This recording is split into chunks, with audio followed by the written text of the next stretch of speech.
बातमी बीडमधील सरपंच संतोष देशमुख यांच्या हत्येसंदर्भातली।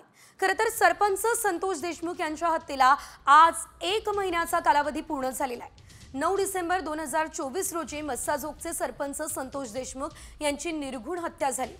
कल्पनाही करता येणार नाही अशा निर्घुणपणे संतोष देशमुख यांची हत्या करण्यात आली। या प्रकरणात वाल्मिक कराड आणि सुदर्शन घुलेसह एकूण 6 आरोपींना बेड्याही ठोकण्यात आलेल्या आहेत।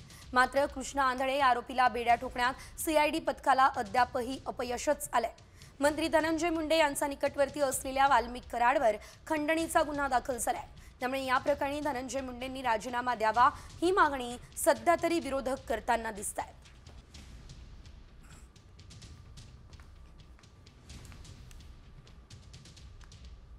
तर एकीकडे संतोष देशमुख यांच्या हत्येला 1 महिना पूर्ण झाला, मात्र तरी देखील एक आरोपी मोकाटच असल्याचं दिसतंय। सरपंच संतोष देशमुख यांच्या हत्येच्या निषेधार्थ राज्यभरातल्या 28,000 ग्रामपंचायती आज बंद राहतील। संतोष देशमुख यांच्या हत्येनंतर राज्यभरात सरपंच, उपसरपंच आणि ग्रामपंचायत सदस्यांमध्ये भीतीचं वातावरण आहे आणि या कर्मचाऱ्यांच्या सुरक्षेसाठी कायदा करून उपाययोजना कराव्यात ही मागणी अखिल भारतीय सरपंच परिषदेने केली आहे। सरपंच संतोष देशमुख यांना राज्यातील प्रत्येक गावातील ग्रामपंचायतीमध्ये आज श्रद्धांजली वाहिली जाणार आहे। एकंदरीत जर आपण पाहिलं तर आज सरपंच संतोष देशमुख यांच्या हत्येला 1 महिना पूर्ण झालेला आहे। संपूर्ण राज्यभरात खरं तर या प्रकरणासंदर्भात आक्रमकता बघायला मिळालेली होती। तर आज आता राज्यभरातल्या ग्रामपंचायती बंद असतील आणि प्रत्येक ठिकाणी संतोष देशमुख यांना श्रद्धांजली सुद्धा अर्पण केली जाणार आहे।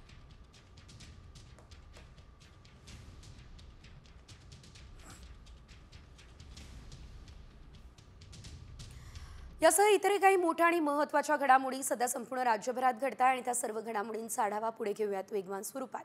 आता मुंबईमध्ये एचएमपीव्हीचा रुग्ण आढळलेला आहे। मुंबईमध्ये 6 महिन्यांच्या चिमुकलीला एचएमपीव्हीची लागण झालेली आहे। गेल्या आठवड्यात तिला रुग्णालयात दाखल करण्यात आलेलं होतं आणि सध्या या चिमुरडीवर आयसीयू मध्ये उपचार सुरू आहे। मुंबई महापालिकेच्या आरोग्य विभागाच्या कार्यालयानं मात्र अशी काही माहिती नाही असं सांगितलंय।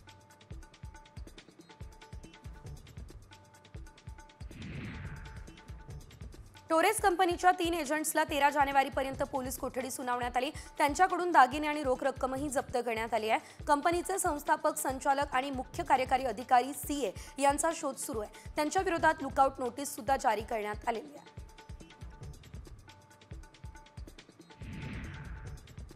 टोरेस कंपनीची आता आर्थिक गुन्हे शाखा तपास करणार आहे। तर हजारो कोटींची फसवणूक असून आता चौकशीमध्ये आणखी माहिती समोर येऊ शकते। या प्रकरणी शिवाजी पार्क पोलिसांनी 100हून अधिक तक्रारदारांचे जबाब नोंदवले।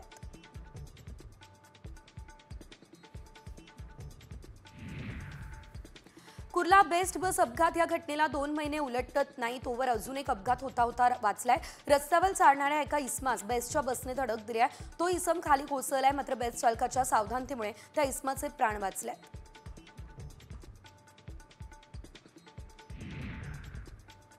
नाशिकमध्ये आता पोलिसांनी फिल्म स्टाईलने पाठलाग करत गांजा तस्कराच्या मुसक्या आवळल्या। नाशिकमध्ये स्टॉप अँड सर्चची मोहीम राबवली जाते आणि त्यावेळेस धुळ्याहून नवी मुंबईला जाणारी कार पोलिसांनी थांबवली आहे। पोलिसांना चकवा देत तस्करानं तिथून पळ काढला।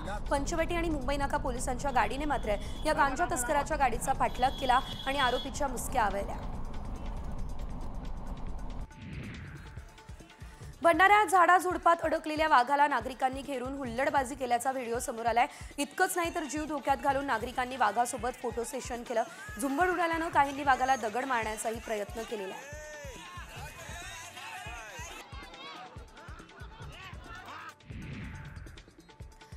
नागपूर शहराच्या काही भागांमध्ये शुक्रवारी पाणीपुरवठा बंद असेल। कन्हान जलशुद्धीकरण केंद्रावर शटडाऊनमुळे पाणीपुरवठा बंद असेल। लकडगंज, सतरंजीपुरा, आशीनगर, नेहरू नगर या झोनमधील 33 जलकुंभांवरून पाणीपुरवठा होणार नाही। मुंबई विद्यापीठाने अमेरिकेतील प्रसिद्ध सेंट लुईस विद्यापीठासोबत करार केला। त्यामुळे विद्यार्थ्यांना आता मुंबई विद्यापीठामध्येच MS इन केमिकल सायन्सेसमध्ये सहपदवी मिळवता येणार आहे। पुणे आणि सोलापूर या दरम्यानचा रेल्वे प्रवास अधिक वेगात होईल। पुणे आणि सोलापूर या रेल्वे मार्गावरील पटरी आणि इतर कामं पूर्ण झाली आहेत। त्यामुळे एक्सप्रेस गाड्यांचा वेग वाढलेला आहे। प्रवाशांना आता सोलापूरहून पुण्यात अवघ्या 3.25 तासांमध्ये पोहोचता येईल। मुंबईचा पुरातन सांस्कृतिक वारसा, कला, इतिहास पुन्हा उलगडणार आहे. नूतनीकरणानंतर आता भाऊ-दाजी लाड संग्रहालयाचं उद्घाटन मुख्यमंत्री देवेंद्र फडणवीस यांच्या हस्ते झालंय. डॉक्टर भाऊ-दाजी लाड संग्रहालय हे मुंबईमधील सर्वात जुनं संग्रहालय आहे.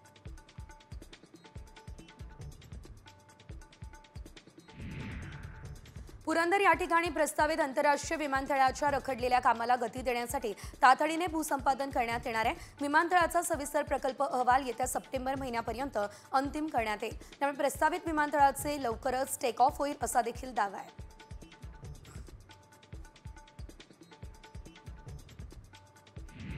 पुण्यातल्या पाषाण या भागातील एका शाळेत चेंजिंग रूममध्ये मोबाईल ठेवून विद्यार्थिनीचं रेकॉर्डिंग केलं जात होतं. याबाबत विद्यार्थिनींनी शाळा व्यवस्थापनाकडे तक्रार केली. तपासात शाळेतील शिपाईच व्हिडिओ रेकॉर्डिंग करत असल्याचं समोर आलं. या प्रकरणी आता शिपाई तुषार सरोदे याला पोलिसांनी ताब्यात घेतलंय. बुलढाण्यातल्या टक्कल व्हायरसची आता राज्याच्या आरोग्य विभागानं दखल घेतली. आरोग्य उपसंचालक आणि वैद्यकीय पथक गावात पाठवल्याची माहिती आरोग्यमंत्री प्रकाश आंबेडकर यांनी दिली. वस्तुस्थिती पाहून उपाययोजना करण्यात येतील असं देखील आंबेडकर यांनी स्पष्ट केलं. शहरी नक्षलवाद प्रकरणी अटकेत असलेले रोना विल्सन आणि सुधीर ढबळे यांना आता मुंबई उच्च न्यायालयानं मोठा दिलासा दिला. प्रत्येकी 1 लाखांच्या जात मुचलक्यावर जामीन मंजूर करण्यात आला. रोना विल्सन आणि सुधीर ढबळे यांच्यावर कोरेगाव भीमा हिंसाचार प्रकरणी गुन्हा सुद्धा दाखल करण्यात आलेला होता. 10 लाखांचे बक्षीस असलेल्या 2 महिला नक्षलवाद्यांनी गडचिरोली पोलिसांसमोर आत्मसमर्पण केलंय. श्यामला आणि काजल अशी दोघांचीही नावं आहे. पोलीस दलाने पुनर्वसन घडवून आणल्यानं आतापर्यंत 693 नक्षलवाद्यांनी आत्मसमर्पण केलंय.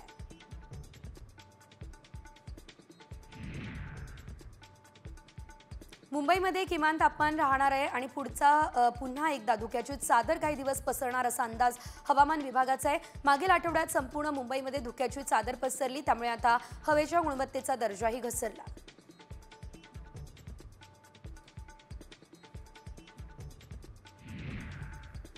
मकर संक्रांतीच्या सणासाठी बाजारपेठा सज्ज झाल्या. खरेदीसाठी ग्राहकांची मोठी गर्दी झुंबड उडत असल्याचं दिसतंय. तिळगुळ, गूळ, भांडी, सौभाग्य लेणी यासह संक्रांतीला आवश्यक असलेल्या विविध वस्तूंच्या खरेदीसाठी बाजारपेठा सजल्यात.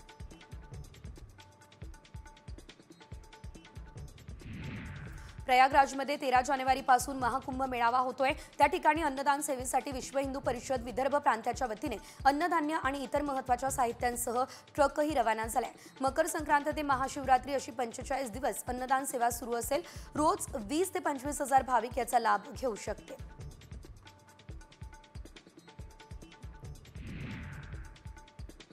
पाकिस्तान चॅम्पियन्स ट्रॉफीचं यजमानपद गमावणार असा प्रश्न आता उपस्थित होतोय. कारण पाकिस्तानमधील क्रिकेट मैदानांवर पुरेशी तयारी नसल्याची माहिती आहे. 25 जानेवारीपर्यंत स्टेडियम तयार न झाल्यास UAEमध्ये चॅम्पियन्स ट्रॉफीचे सामने होण्याची शक्यता आहे.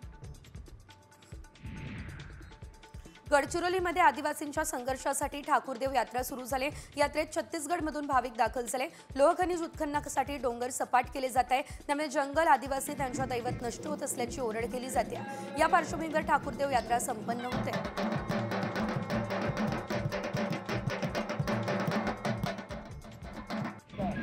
भारतीय T20 संघाचा कर्णधार सूर्यकुमार यादवने साईबाबांचं दर्शन घेतलं. मला जे काही मागायचंय ते मी बाबांच्या कानात सांगितलंय आणि मला साईबाबा नक्कीच ते देतील, ही प्रतिक्रिया सूर्यकुमार यादव यानं दिली.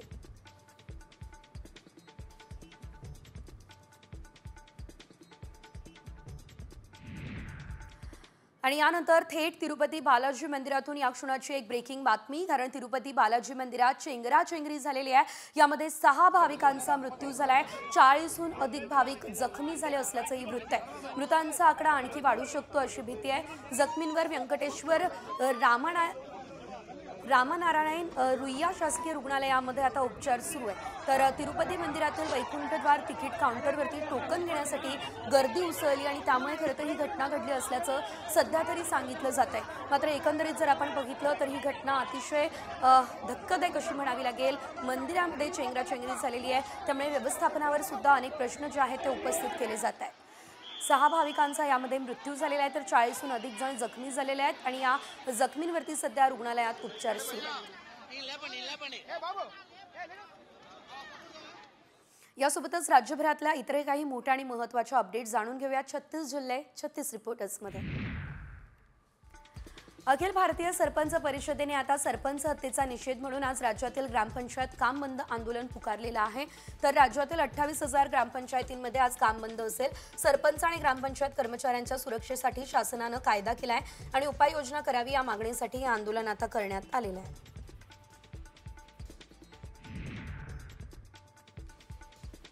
पुण्यातील भवानी पेठ भागामध्ये अनेक दिवसांपासून ड्रेनेज लाईन तुंबली, नागरिकांच्या घरात सांडपाणी शिरतंय। अनेकदा तक्रार करूनही क्षेत्रीय कार्यालयाने यावर तोडगा काढलेला नाहीये। संतप्त नागरिकांनी क्षेत्रीय कार्यालयात सांडपाणी फेकलंय आणि आंदोलन केलंय।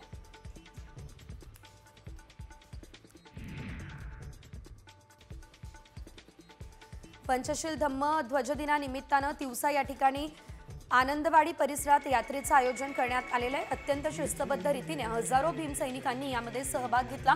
यात्रेदरम्यान विविध कार्यक्रमांचं आयोजन करण्यात आलेलं आहे।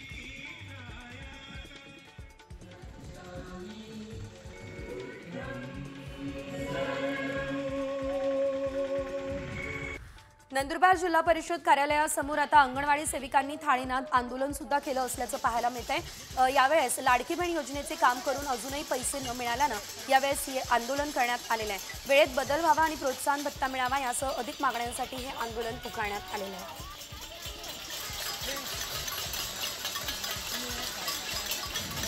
हिंगोलीच्या नांदुरा गावात महिला ग्रामस्थांनी पाण्यासाठी शोले स्टाईल आंदोलन केलं। या महिलांनी 100 फूट उंच असलेल्या जलकुंभावरती चढत यावेळेस प्रशासनाच्या विरोधात जोरदार घोषणाबाजी केली। गावाला यावेळेस नियमित शुद्ध पाण्याचा पुरवठा होत नसल्यानं महिलांनी हे आंदोलन पुकारलं।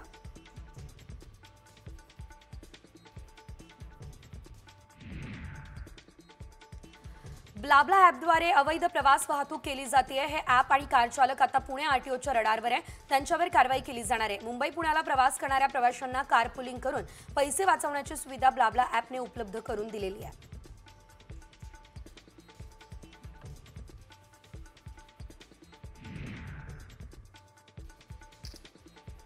सोमवारी रात्री एका महिलेच्या गळ्यातील साखळी चोरल्याची घटना पुण्यात घडली असल्याचं पाहायला मिळत आहे। महिला रस्ता ओलांडत असताना 2 तरुण बाईकवरती आले होते आणि त्यांनी चोरी केली आहे। आता या घटनेचा सीसीटीव्ही सुद्धा समोर आलेला आहे। या संदर्भात अधिकचा तपास पुणे पोलिसांकडून सध्या केला जातोय।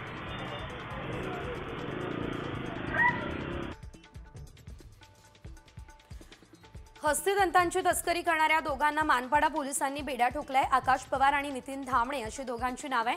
त्यांच्याकडून 2 हस्तिदंत, 1 स्कूटर, 2 मोबाईल असा एकूण 10,60,000चा मुद्देमालही जप्त करण्यात आलेला आहे।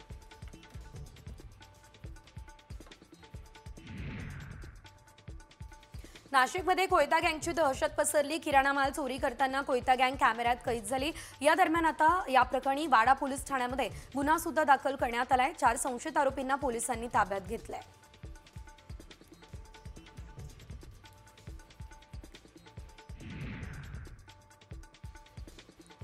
रोह्यात अल्पवयीन मुलीवर अत्याचार प्रकरणातील 3ही आरोपींना 13 जानेवारीपर्यंत पोलीस कोठडी सुनावण्यात आली। पोलीस अधीक्षक सोमनाथ घारगे यांनी आता पीडित मुलीच्या नातेवाईकांसोबत चर्चा केली। हा खटला जलद गतीने न्यायालयामध्ये चालवून कठोरात कठोर शिक्षा देण्यात येईल हे आश्वासन सुद्धा पोलिसांनी दिलेलं आहे।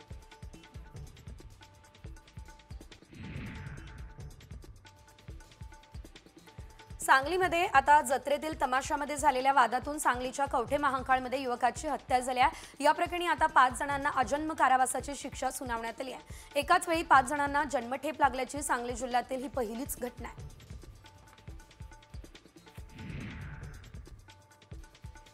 बॉलिवूड अभिनेत्री पूनम ढिल्लोनच्या घरी चोरी झालेली आहे। तर चोरट्यांनी आता $500 ची चोरी केली आहे। हा चोरटा दुसरा तिसरा कोणी नसून पुण्याच्या घरी रंगकाम करण्यासाठी आलेला एक कारागीर आहे। त्यानं घरात संधी साधत आता चोरी केलेली आहे।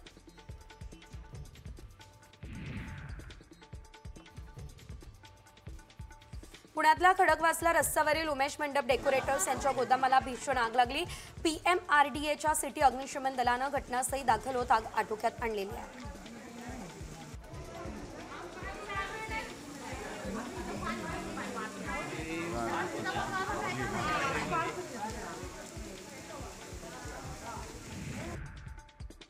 कल्याण पश्चिम लाल चौकी परिसरात अपघात झालेला आहे। तर KDMCच्या कचऱ्याच्या गाडीच्या धडकेत महिलेसह 3 मुलांचा मृत्यू झाला। निशा सोमेस्कर आणि अंश सोमेस्कर अशी त्यांची नाव आहे। पोलिसांनी घटनास्थळी पोहोचून ट्रक चालकाला ताब्यात सुद्धा घेतलेला आहे।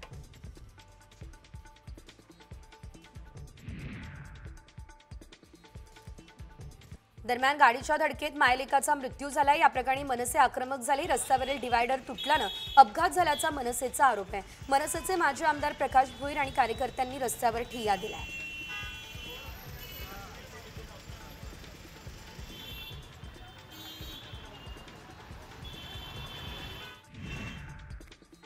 आणि आता बातमी महत्त्वाची आहे, कारण संपूर्ण राज्यभरात थंडीचा कडाका वाढताना दिसतोय।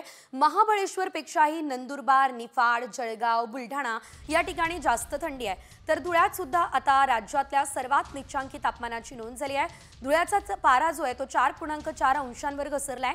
जळगाव, निफाड, यवतमाळ, परभणी, गोंदिया, अमरावती याशिवाय बुलढाणा या ठिकाणी पारा 10 अंशांच्या खाली सरकलाय। राज्याच्या किमान तापमानात 2 ते 3 अंशांची घट होण्याचा अंदाज आहे। त्यामुळे राज्यात गारठा आणखी वाढणार अशीच शक्यता सध्या तरी वर्तवली जाते।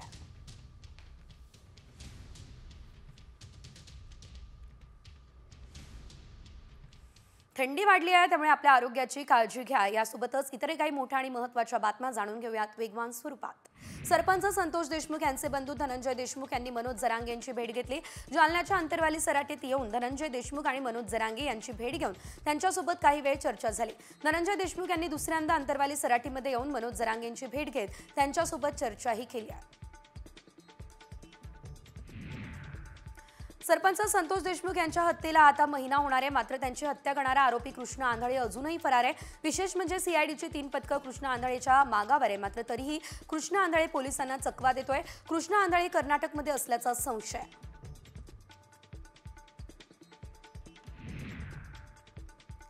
संतोष देशमुख यांची हत्या करण्यासाठी वापरलेली हत्यारं विशेष पथकानं आता ताब्यात घेतली आहे। गॅसचा पाईप, त्यावर काळ्या करदोड्याने तयार केलेली मूठ, याशिवाय 5 क्लच वायर बसवलेला लोखंडी पाईप अशा शस्त्रांनी त्यांची हत्या झाली आहे। दरम्यान देशमुख यांच्यावर 156 वार करण्यात आलेले होते। राज्यात सध्या सरपंच हत्या प्रकरणावरून राजकारण तापलं। अशातच वाल्मिक कराड आणि ओबीसी नेते लक्ष्मण हाकेंच्या संबंधांबाबत सामाजिक कार्यकर्ते अंजली दमानिया यांनी सूचक ट्विट केलं। कराडसोबत हाके जेवण करतानाचा फोटो दमानिया यांनी ट्विट केला। बीड सरपंच हत्या प्रकरणातील आरोपींना मदत करणारे आता पोलिसांच्या रडारवर आहे। या आरोपींना फरार होण्यासाठी मदत करणाऱ्यांचा पोलिसांकडून शोध सुरू आहे। आरोपींना कुणी पैसे पुरवले, राहण्यासाठी कुणी मदत केली याचा शोध सध्या पोलिसांकडून घेतला जातोय। धनंजय मुंडेंच्या राजीनाम्याची मागणी आपण केली नाही, अशी प्रतिक्रिया भाजप आमदार सुरेश धस यांनी दिली। प्रकाश सोळंकी यांनी राजीनाम्याची मागणी केल्याचं धस यांनी म्हटलं।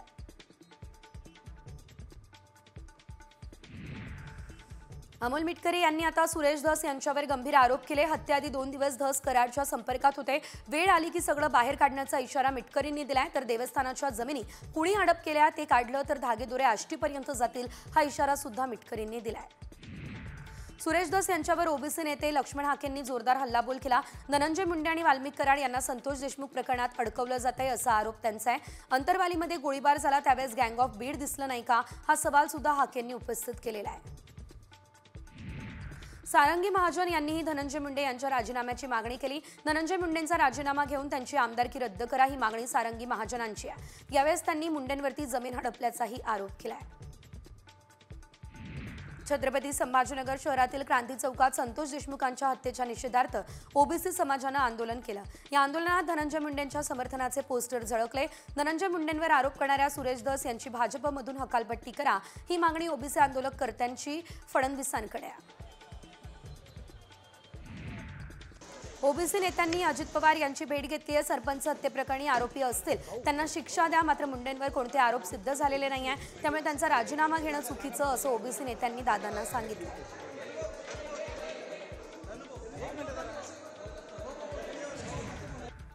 सुरेश धस यांनी मात्र धनंजय मुंडे यांच्यानंतर पंकजा मुंडेंवर निशाणा साधला। पंकजा मुंडेंनी 745 शिक्षकांची चुकीच्या पद्धतीने नियुक्ती केली आहे, हा आरोप भाजपचे आमदार सुरेश धस यांनी भाजपच्या नेत्या पंकजा मुंडे यांच्यावर केला आहे। अजित पवार गटाकडून राजकीय भूकंपाची तयारी सुरू आहे। तर अजित पवार यांच्या राष्ट्रवादीचे प्रदेश अध्यक्ष सुनील तटकरे यांनी शरद पवारांच्या खासदारांना संपर्क केल्याचा दावा पवारांच्या राष्ट्रवादीचे आमदार जितेंद्र आव्हाड आणि रोहित पवार यांनी केला आहे। दरम्यान अजित पवार गटाकडून संपर्क केल्याच्या दाव्याला पवारांच्या राष्ट्रवादीचे खासदार अमर काळे यांनी दुजोरा दिला। अजित पवारांच्या राष्ट्रवादीचे पदाधिकारी सोनिया दुहान यांनी 7 खासदारांना संसद अधिवेशन काळात संपर्क केल्याची माहिती काळेंनी दिली। आपण कुणालाही संपर्क केलेला नाही असा दावा राष्ट्रवादी अजित पवार पक्षाचे प्रदेश अध्यक्ष सुनील तटकरे यांनी केला। पवारांच्या खासदारांना संपर्क केल्याचा आरोप धादांत खोटा आहे असं देखील यावेळी तटकरे यांनी साम टीव्हीशी संवाद साधताना म्हटलं।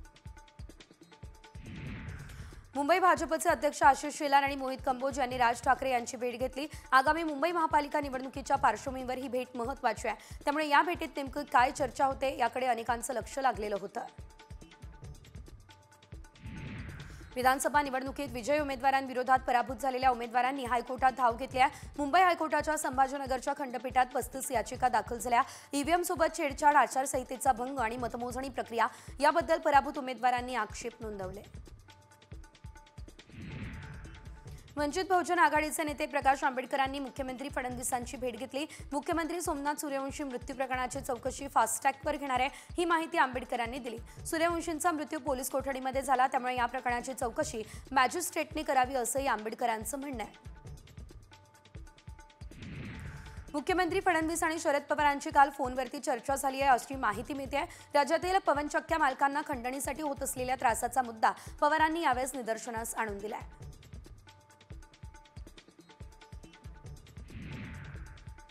ठाकरे गटाचे खासदार संजय राऊत यांनी पुन्हा एकदा मनसेवरती गंभीर आरोप केले। बाळासाहेब यांची शिवसेना फोडण्यासाठी राज ठाकरेंच्या मनसेचा वापर झालाय, हा दावा राऊतांनी केलाय। इतकंच नाही तर दिल्लीतल्या राक्षसांना अजूनही फोडाफोडी करायची आहे असंही राऊतांनी म्हटलं।